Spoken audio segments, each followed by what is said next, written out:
Hi to everyone and good day to Madam Nur Syairah Muhammad Noor. I am Nur Cahaya, UFC2001. In this video, I'll be presenting 3 slides. Today, I'll be talking a bit about the introduction about ethic in the workplace and in business.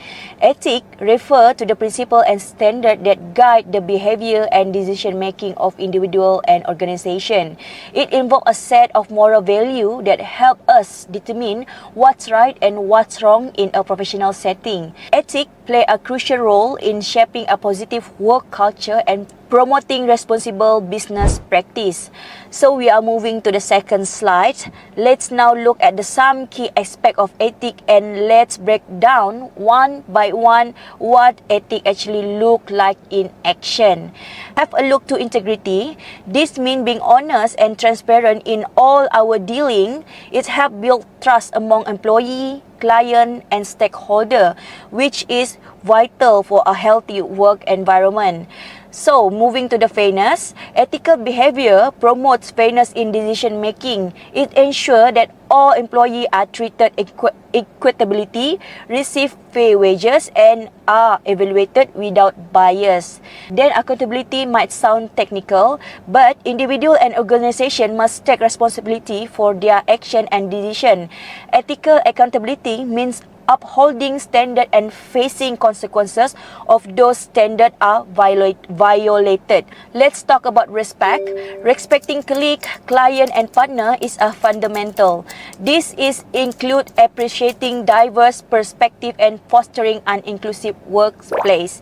And finally, the social responsibility. This is mean thinking about how the business affect people and the environment. Doing good isn't just nice but necessary too.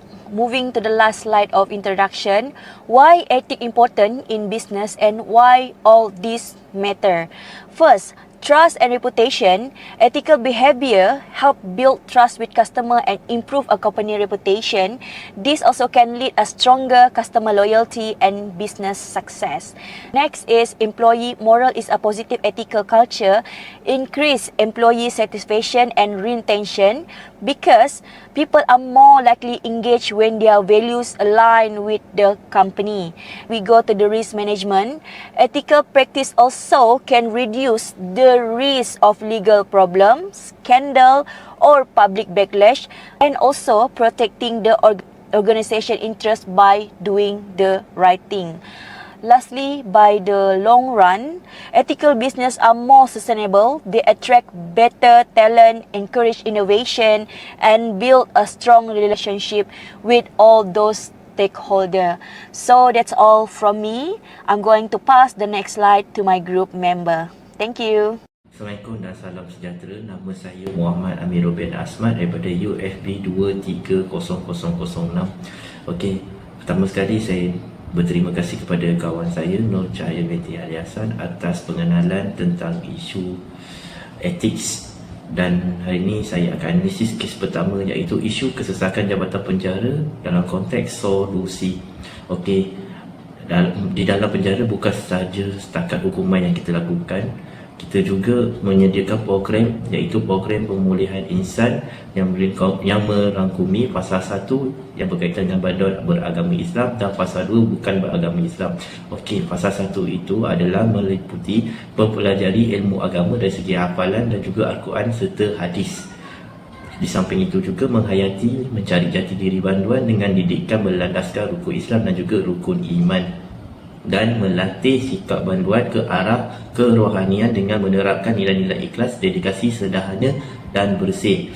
Pasal kedua pula dipanggil treatment core untuk bantuan yang bukan beragama Islam, meliputi 4 program iaitu pembaikan tingkah laku, pengurusan emosi, psikologi dan juga vocational. Di samping itu juga pihak penjara menyediakan program reintegrasi dalam komuniti bermaksud memberi keutamaan untuk memberi peluang kedua kepada bantuan untuk bekerja dan berkhidmat dalam komuniti masyarakat dan juga orang awam. Di samping itu juga pihak penjara mengurangkan kos operasi bahan mentah dan juga isu kesesakan di dalam penjara. Untuk bantuan warga asing pula, kami akan mencari dan juga melakukan langkah alternatif dengan menjadikan hubungan baik dengan kedutaan negara mereka dan melakukan mesyuarat dan juga kata sepakat untuk proses pemindahan banduan, dan banduan tersebut menjalani sah baki hukuman di penjara sana. Okey, di bawah ni adalah salah satu banduan daripada Sarawak dihantar pulang ke Brunei Darussalam, dan slide seterusnya saya serahkan kepada keyword. Terima kasih. A very good day to Puan Nur Shahira and all my classmates. Now I'm going to talk about case 2. Case 2 mainly we're going to talk about is the ethics of business exploiting child labor. When a person is 18 or under, it's sort of considered as a child, and when they are sort of like forced to work, that is where the exploitation of child labor comes in. The example we're going to talk about here is Nestle company. So as you can see from the slide, we definitely have tried and tasted Nestle products before. The famous ones such as Kit Kat, Nescafe, Milo, Maggi, all these are products under Nestle. So mainly for example, like your Milo drink, your Nescafe, your Kit Kat chocolate, all this comes from cocoa seeds, cacao seeds. Okay, so Nestle has been exploiting cheap labor from third world countries such as Africa, for them, for the children to sort of like harvest all these cocoa seeds for them.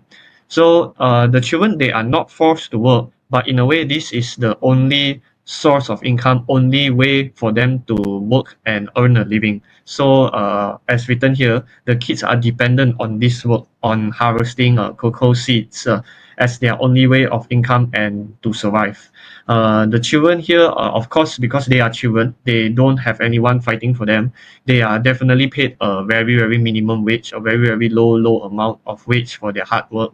And the condition of work is under a very, very hot sun, long hours, tiring and dangerous. As you can see, none of them are wearing like hats, gloves, sunscreen, and sometimes usually in when harvesting all this, there's a lot of insects and a lot of like danger animals surrounding the area.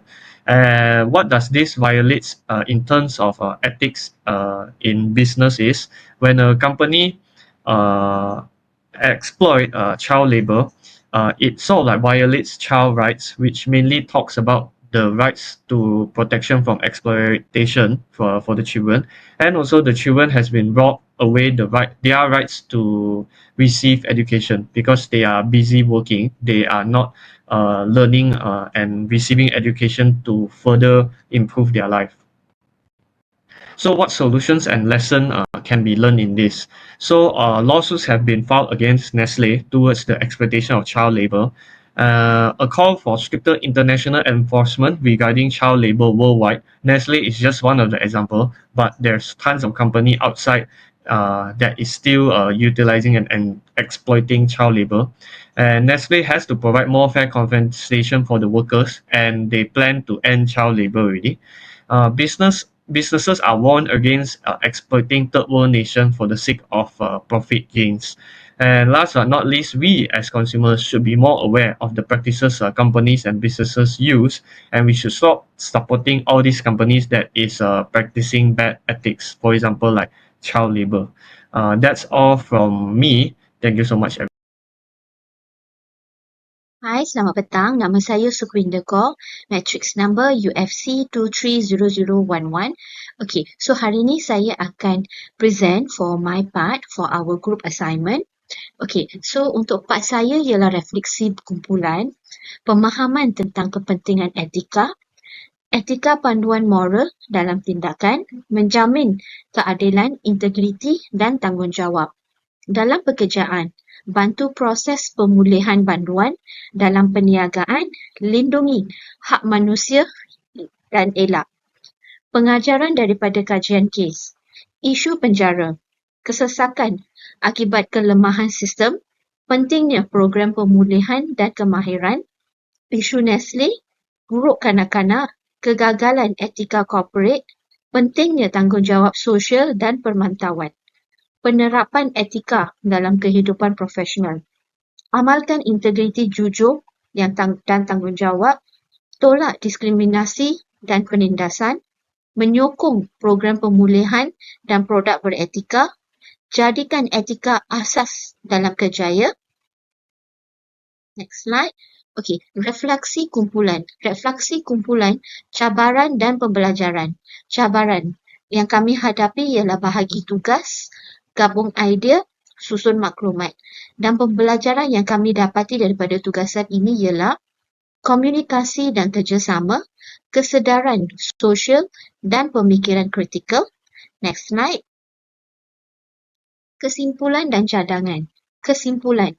Etika penting dalam bentuk sistem adil dan berperkemanusiaan, elak penyalahgunaan kuasa dan bantu bina masyarakat harmoni, cadangan isu kesesakan di penjara, alternatif pekerjaan untuk banduan pekerjaan, luaskan latihan vokasional, galak sektor swasta ambil bekas banduan, jalankan kempen kesedaran. Kesimpulan dan cadangan untuk Nestle, cadangan isu Nestle, perhambaan kanak-kanak, audit bebas rantaian bekalan, laksanakan kod etika tegas, pelaburan pendidikan untuk community. Okay. Sekian, terima kasih. That's all the presentation from our side. Thank you for listening.